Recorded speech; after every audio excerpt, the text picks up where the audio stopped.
We were very guided by the record company, by Motown. So we didn't really have, people to look up to and try to be like them, or even to try to be different than them. We had to try to make a new road for ourselves. And I think in doing that, I think we did something that is still there. You know, it's a kind of music career that I'm proud of. I'm proud of the work that we've done. And the work that I've done, I'm happy about, that. Diana, could you tell us about your feelings about being inducted into the Hall of Fame, since we weren't able to talk to you about it that night? I was very excited about it. I called Ahmed. I was really thrilled about it. Just the idea to be remembered like that. Hall of Fame, And then you think about it, have you really done enough in your life to be rewarded in that kind of way?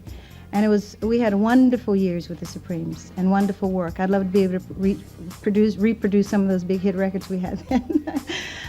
It was a wonderful time, and I miss that time too. I miss the family relationship with Motown, and I miss all of that. Business has changed a lot in the last 20 years, for the better or for the worse?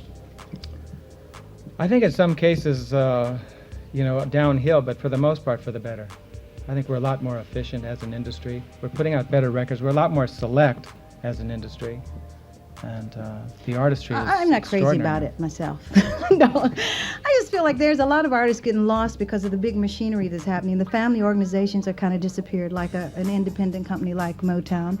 To me now, the distributing is somewhere else. And I feel like a lot of artists don't get to be played on MTV. And I feel like a lot of things have been lost because of the bigness of it all. I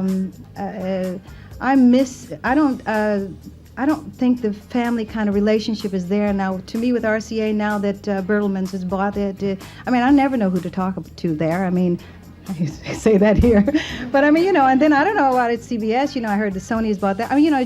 It's so big. I know that if artists feel like I feel, it's kind of hard to find where your direction are. Who are the people that are in management these days? You really don't know. Well, one of but your company's different. Yeah, one of the real charming parts of yesteryear was you could have a record, take it up to a radio station. If they like the record, they'd play it. Now that just does not happen anymore.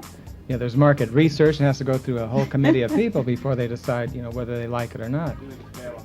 Well, it was more visceral. You'd have a record and you'd judge it on the feel, and the Maybe sound. they could never be the same. It's like the supermarkets, you never can. But it was really lovely then. We have one last question. Yeah, you're both veterans of more than 25 years apiece in your career.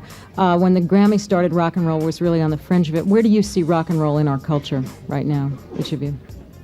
I think it's just reflecting what's happening.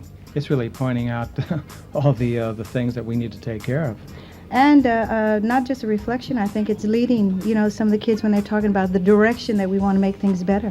It really is leading our country a lot. And I think the message that's in the music, and I think we've worked hard now to get really censored music where the music is really helping the young people to get on the right direction. I hear a lot of work as far as drinking and drugs. And it's really, I think, it's a leader in helping our young people, I think. And I the like audience that. out there, I think they're just tired of BS. They want honesty, and that's why rock and roll lives. Yeah, we want honesty from our leaders, from our evangelists, from everybody, you know what I mean? Okay.